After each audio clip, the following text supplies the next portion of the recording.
Hey everybody. So I was going to talk a little bit on some tips to declutter your house. Tips that you can see here that I need to follow. I wrote a blog post about this the other day, but now my website, so you can't go read it. So I'm just going to talk about it then real quick. So I have a friend named Kim, and she is a organizer, personal organizer, and declutter extraordinaire. It's her job. It's her profession. And so I wanted to, I talked to her to get some tips that I could share.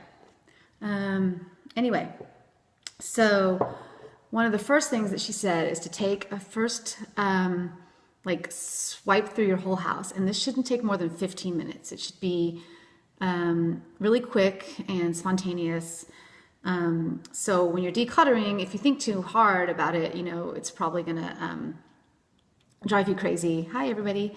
And you're gonna start to question it. So when you're getting ready for your house to sell, this is especially important because you know that when you're selling your house, it's really important to create a clean, streamlined environment so that buyers can picture themselves there and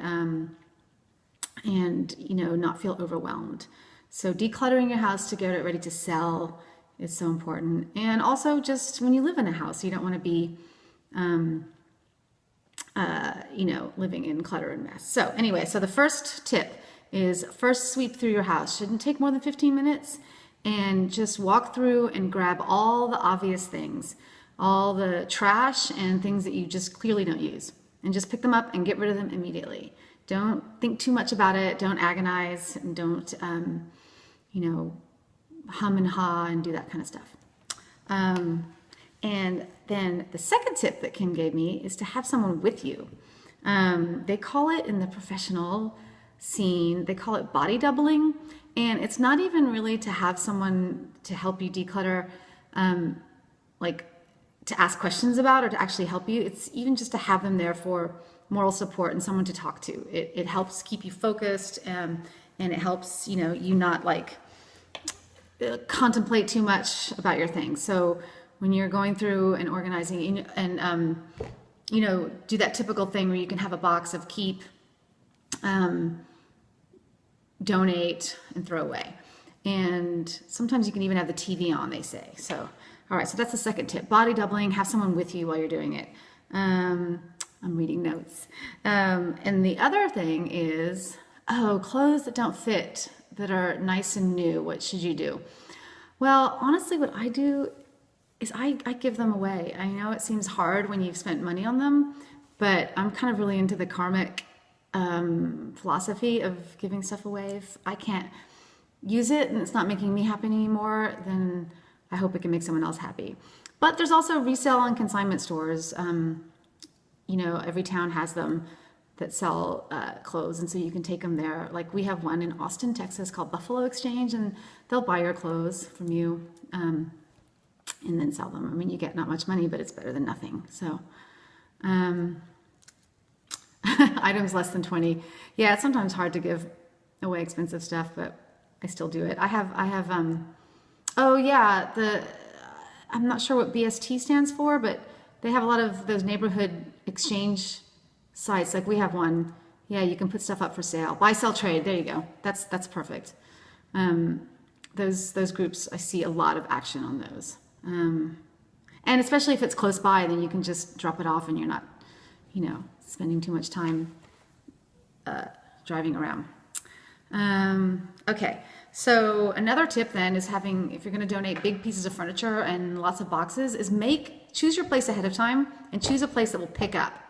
Because if you're filling up bags and thinking you're just going to go make some trips to Goodwill, you end up making too many trips, and you'll get tired of it, or they'll sit by your garage or door and you won't go. So figure out ahead which company you're going to use that will deliver and set it out. Yeah, that's a good tip. Sell, donate, throw away. Then your car is cluttered. Yeah, I know. I've driven around for weeks with a trunk full of Goodwill stuff. And I just never go.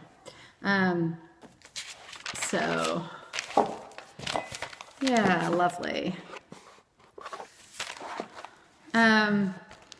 So when you're looking in your closet, one of those things that you can, what's the KonMari method? Is that from that book? The Japanese Art of Decluttering or whatever that book's called? Yeah. Okay, so I'm going to look up that title right now. I can't remember the exact name of it. There is a book, and it's really amazing. I've been hearing people read about it, talk about it on podcasts, and it's called, let's see. If you look it up before me, then you get to do it.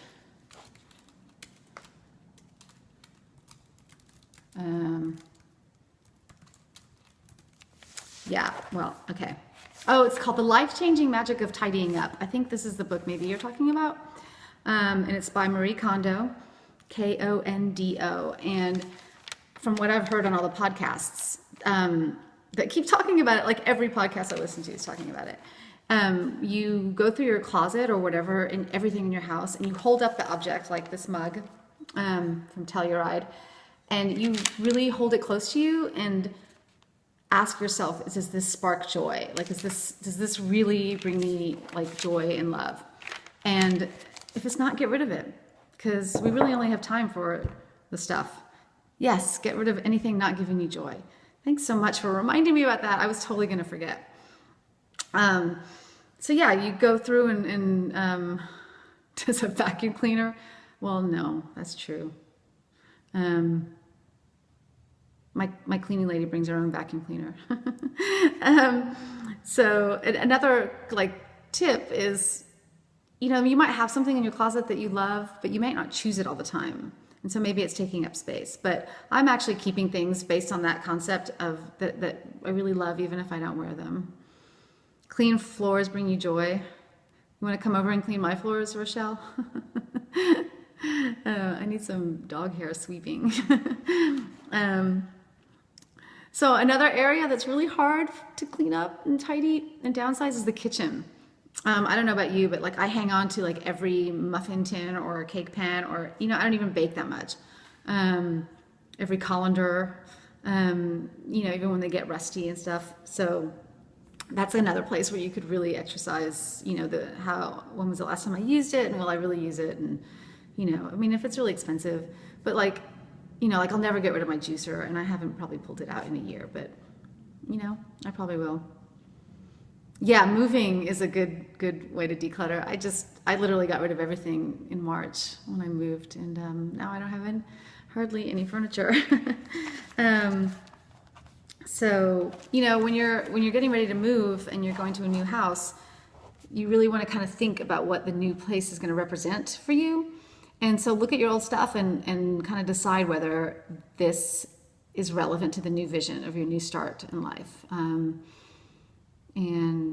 I did that with my furniture. I was like, I've had this furniture since I got divorced, and it served me well in that house, and going to a new house, I was ready to just have a completely new outlook on life. So does anybody have any more decluttering tips or questions? It was fun to have some interaction. It all comes back to you. Yeah, that's why I give my clothes away. Kids' toys are great to donate, because there are so many people that just really can't afford all the toys if we have a lot. Or, I have a lot of friends having babies right now, and so, I don't have any kid toys. What am I talking about? But, I think there's always a place to recycle those. And like what Rochelle said about it comes back to you, that's how I get, why I justify getting rid of so much stuff. It's just, it's making someone else happy, and that kind of karma and joy is swirling around and coming back to me. That's what I truly believe. Yeah, it is a good teaching tool. I bet if you hid toys from your 3-year-old, they wouldn't remember them after a while. I don't know though, my teenagers still remember toys. But kids don't need that much either. They do. Yeah, I don't know. My kids have lots of toys. I'm not so good at speaking about that. I like to keep stuff. I'm a hoarder in a way, and my kids are too. So, but it does feel really good when you get rid of it.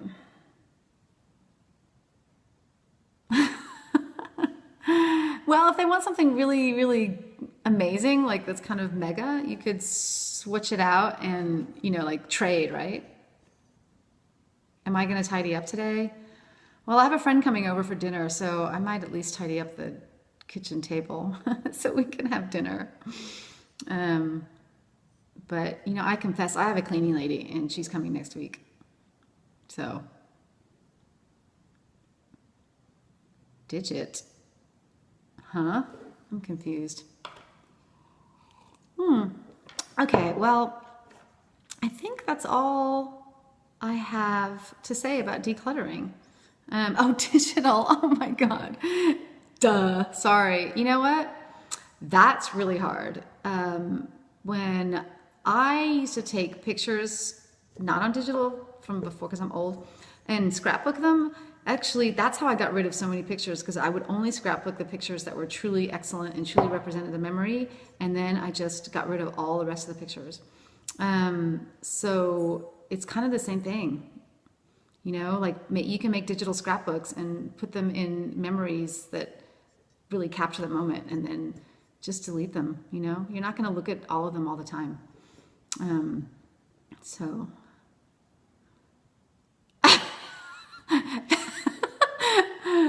the digit hoarder. Yeah, you can't have my number. I'm hoarding my own number. You want to declutter the fridge at the grist mill? Oh, you want to eat there. I haven't eaten there in years. Hey, that's a good idea. Declutter someone else's fridge and get their food. Thank you for talking. That was really fun. I've never had so many people talking in a Periscope. What a blast. All right, guys. Well, that's it. Happy decluttering. Don't go on my website. It has malware. But you can check out my Facebook page. It's Facebook. It's anyway, everywhere on social media. I'm Rockin' Realty, ROCKNREALTY. My name is Nanette. I live in Austin. I'm a realtor. I love my job. And I also believe in karma. Okay, bye y'all.